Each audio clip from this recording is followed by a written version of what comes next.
Olá pessoal, eu sou o professor Caio, professor de Filosofia e Sociologia da Escola Vicente de Paulo da Costa. Essa aula é referente à aula do primeiro ano do ensino médio. Nós vamos falar sobre o sociólogo francês Émile Durkheim. Na aula de hoje nós iremos falar sobre o objeto de estudo do Durkheim, que são os fatos sociais. Mas para que a gente possa entender esse objeto de estudo, nós devemos ter também conhecimento do método de análise sociológica do Durkheim. Esse método a gente já tinha discutido em sala antes da paralisação, que é exatamente o método comparativo, certo? Ou funcionalista, onde para que haja a execução de um pensamento sociológico, nós devemos analisar, nós devemos observar a função de cada fenômeno, de cada indivíduo na sociedade, assim como compararmos esses fatos para podermos entender as relações que existem no nosso meio.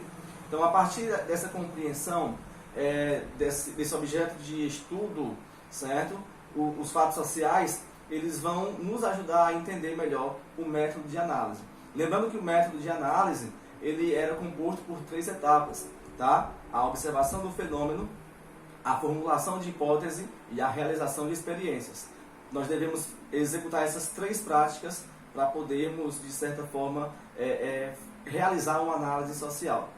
Para que essa análise social seja realizada, o Durkheim vai criar um objeto de estudo.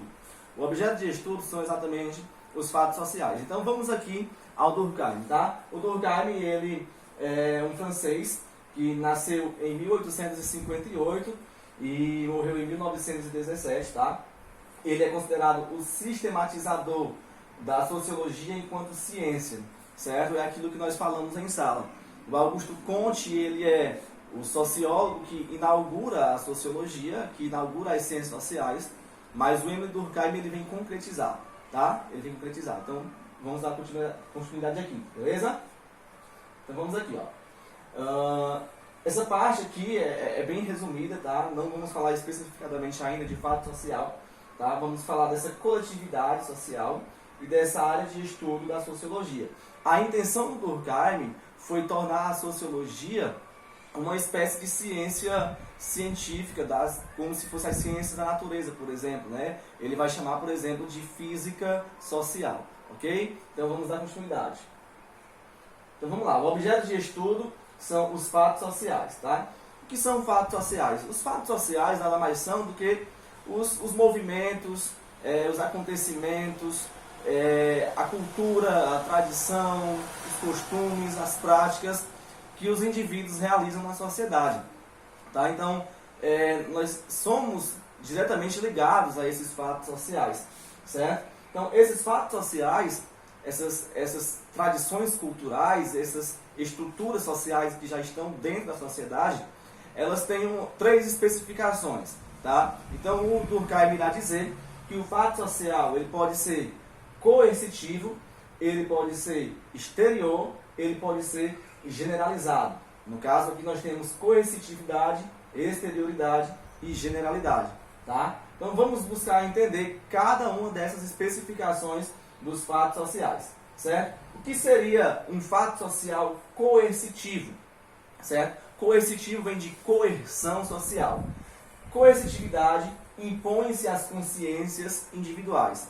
O Durkheim percebeu que dentro da sociedade, esses fatos sociais, essas tradições, esses costumes, elas estão presentes na sociedade antes mesmo da presença do indivíduo, certo? E elas exercem uma pressão social, tá? Então, nós estamos dentro de um contexto, no Acaraú, por exemplo, e o Acaraú existem tradições. Essas tradições, elas vão determinando a forma de agir dos indivíduos. Então, o Durkheim percebe que nós não escolhemos as nossas práticas. Nossas práticas, na verdade, são resultado do local em que estamos inseridos. Então, coercitividade está relacionado, certo, a essa imposição às consciências individuais. O indivíduo, de forma particular, ele não tem, segundo Durkheim, nenhum tipo de pensamento, de construção própria. Tudo é imposto a ele pela pressão social. Então, essa coerção social diz respeito a isso, a essa pressão que a sociedade exerce às pessoas, moldando, certo? A forma de ser e de agir delas, ok? Então vamos lá. exterioridade. Os fatos sociais, eles são exteriores ao indivíduo, certo? Ocorre fora das consciências individuais, independente de suas vontades. Então, independente daquilo que você acha, independente daquilo que eu acho, os fatos sociais, eles existem, certo? Você está no Acaraú, por exemplo, e você se muda para Fortaleza. Quando você chega em Fortaleza, existem lá culturas, tradições, fatos sociais, acontecimentos, e você sofre a interferência desses fatos. Não tem como, segundo Durkheim, você chegar num ambiente e você modificar a estrutura social daquele ambiente.